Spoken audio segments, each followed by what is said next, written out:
Hello दोस्तों, नमस्कार। आप सभी साथियों का स्वागत है आपके अपने यूट्यूब चैनल एक्सेस एकेडमी पर। उत्तर प्रदेश ईसीसी ई एजुकेटर भर्ती में आवेदन, डीबी प्रक्रिया, फाइनल रिजल्ट और ज्वाइनिंग को लेकर के धमाकेदार खबर निकलकर सामने आ रही है, जिसको आप सभी के साथ इस वीडियो के माध्यम से शेयर करने वाले हैं। आप सभी साथियों से निवेदन है कि वीडियो को बिना स्किप किए हुए अंत तक देखें, जिससे वीडियो में शेयर की गई इंफॉर्मेशन को आप आसानी से समझ सकें। वीडियो में आगे बढ़ने से पहले छोटी सी रिक्वेस्ट है, प्लीज वीडियो को लाइक करें, दोस्तों में शेयर अवश्य करें, क्योंकि भर्ती से रिलेटेड सही, सटीक और ऑफिशियल जानकारी आप सभी तक नहीं पहुंच पाती है। और हम जो भी जानकारी आप सभी तक पहुंचाते हैं उसमें सच्चाई ही आप सभी को डिस्कस की जाती है। तो सही जानकारी पहुंचाने के लिए शेयर अवश्य करें। जो भी भाई बहन अभी तक चैनल से नहीं जुड़े हैं तो प्लीज चैनल को सब्सक्राइब करके बेल आइकन जरूर दबा लें। तो आइए दोस्तों, शुरू करते हैं आज की धमाकेदार अपडेट का यह वीडियो।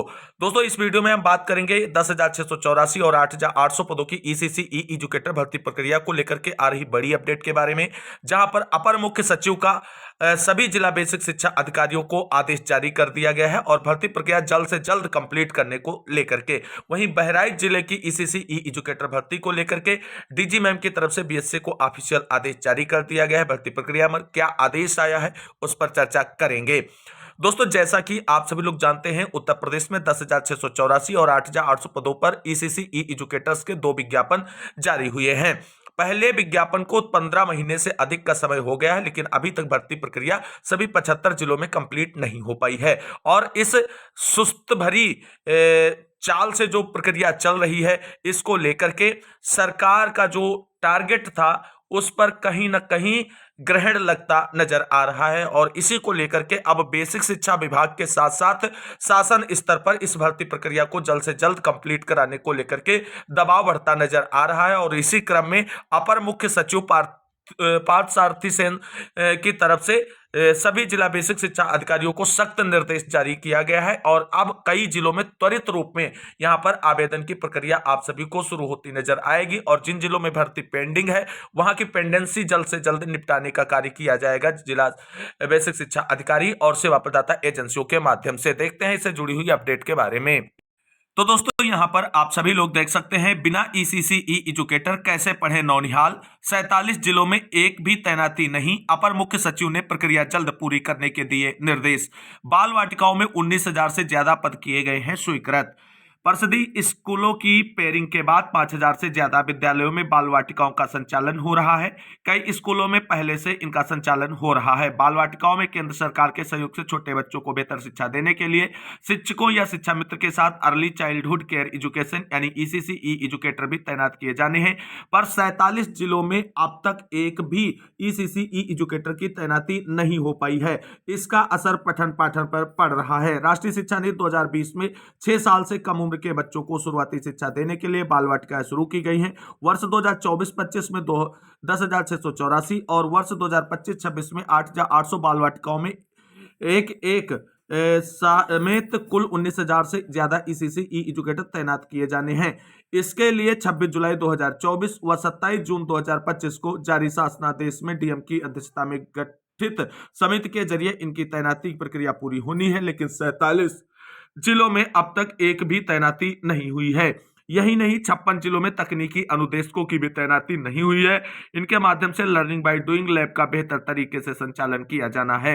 हाल ही में हुई समीक्षा बैठक में अपर मुख्य सचिव पार्थ सारथी सेन शर्मा ने इस ढिलाई पर नाराजगी जताई। उन्होंने सभी जिलों को जल्द तैनाती प्रक्रिया पूरी करने के स्पष्ट दिशा निर्देश जारी कर दिए हैं। अब यहां पर आप सभी लोग देख सकते हैं कि जो ईसीसी ई एजुकेटर भर्ती में चयनित अभ्यर्थी थे, उनको अगर समय पर नियुक्ति दी जाती तो उनकी 1 साल की संविदा कंप्लीट हो चुकी होती। लेकिन भर्ती प्रक्रिया इतनी सुस्त गति से चल रही है कि 15 महीने से अधिक समय बीत जाने के बाद अभी तक 10,684 पदों की भर्ती सभी जिलों में कंप्लीट नहीं हो पाई है।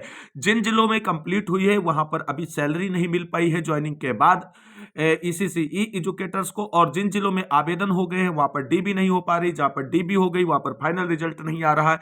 और कई जिलों में भर्तियां रद्द हो रही हैं क्योंकि धांधली की शिकायतें आती हैं और उन पर जब जांच होती है तो वो सही पाई जाती हैं।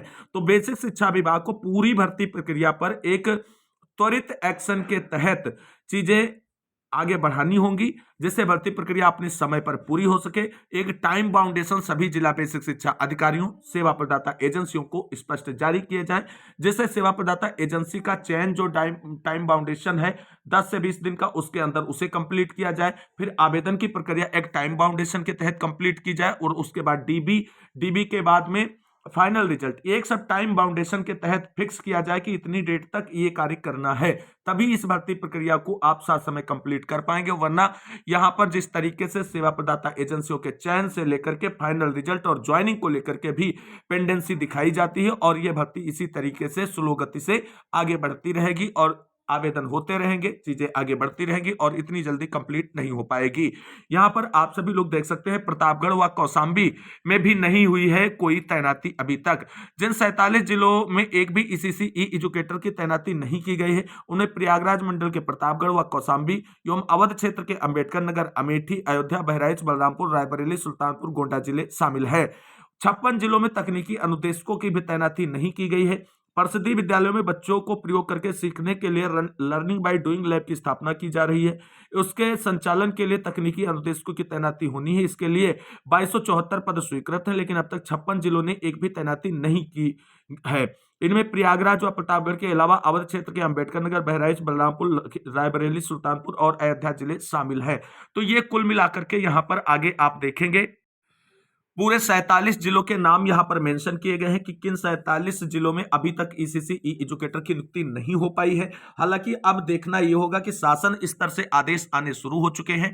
अब इन आदेशों के अनुपालन में कितनी त्वरित कार्रवाई से भर्ती प्रक्रिया को आगे बढ़ाया जाता है और निष्पक्षता का ध्यान रखते हुए भर्ती प्रक्रिया कंप्लीट की जाती है। उम्मीद यही होगी कि दिसंबर में बाकी सभी जिलों में आवेदन की प्रक्रिया जहां पर भर्ती पेंडिंग है उसकी पेंडेंसी को क्लियर करते हुए मामले को प्रोसीड ऑन किया जाएगा और ईसीसी ई एजुकेटर की नियुक्ति एक निर्धारित समय के तहत की जाएगी, जिससे समय सभी ईसीसी ई एजुकेटर को विद्यालय में नियुक्ति देकर के पठन पाठन का कार्य सुचारू रूप से शुरू कराया जा सके। तो इस बड़ी अपडेट के बाद हम बहराइच जिले से आ रही अपडेट के बारे में बात करते हैं। दोस्तों, जैसा कि आप सभी लोग जानते हैं, बहराइच जिले में आवेदन की प्रक्रिया पूरी हुई और आवेदन के बाद में जो है डॉक्यूमेंट वेरिफिकेशन का प्रोसेस जो है एक बार सेवा प्रदाता एजेंसी ने अपने मुख्यालय पर कराया और उस मुख्यालय पर कराने के बाद 519 कैंडिडेट को एक डीबी के लिए शॉर्ट लिस्टेड किया गया, जिनके डीबी के लिए जो है बीएसए कार्यालय पर डीबी प्रक्रिया को संपादित कराने की बात कही गई।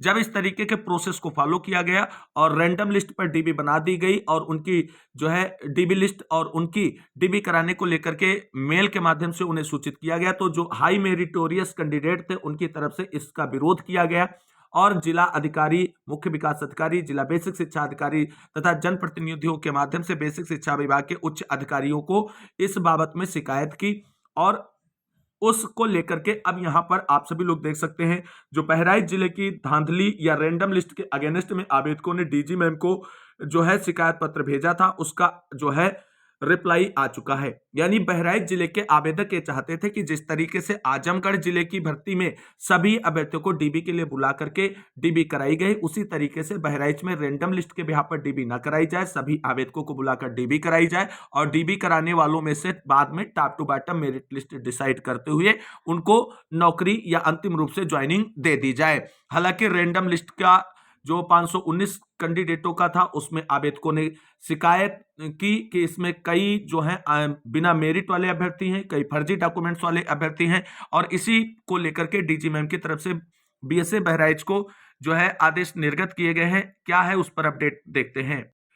तो यहाँ पर दोस्तों आप सभी लोग देख सकते हैं कि बहराइच जिले में आजमगढ़ जिले की तरह जो है भर्ती प्रक्रिया में डॉक्यूमेंट वेरिफिकेशन कराने को लेकर के चीजें कही गई हैं बीएसए से। अब देखना ये होगा कि जिला चयन समिति और जिला बेसिक शिक्षा अधिकारी बहराइच की तरफ से क्या रैंडम लिस्ट के बिहाफ पर हुई डीबी को रद्द करते हुए सभी कैंडिडेट को डीबी के लिए बुला करके डीबी कराएंगे या उसी रैंडम लिस्ट के बिहाफ पर भर्ती प्रक्रिया को आगे बढ़ाएंगे। आगे की क्या अपडेट होगी और क्या फैसला होगा बहराइच जिले की भर्ती पर, ये सब जिला चयन समिति और जिला बेसिक शिक्षा अधिकारी को लेना है। अब देखने वाली बात ये होगी क्या जिला बेसिक शिक्षा अधिकारी, जिला चयन समिति भर्ती को रद्द करते हुए नए सिरे से भर्ती प्रक्रिया शुरू करेंगे या सभी को बुला करके डीबी कराएंगे। जो फैसला होगा जिला चयन समिति और जिला बेसिक शिक्षा अधिकारी के द्वारा, उस पर आगे की अपडेट आप सभी को प्रोवाइड कराई जाएगी। अभी बहराइच जिले को लेकर के कोई फाइनल डिसीजन नहीं लिया गया है, ना ही डीबी कराने वालों को आगे की प्रोसेस के लिए प्रोसीड ऑन किया गया है और ना ही सभी कैंडिडेट को बुलाने को लेकर के कोई फैसला लिया गया है।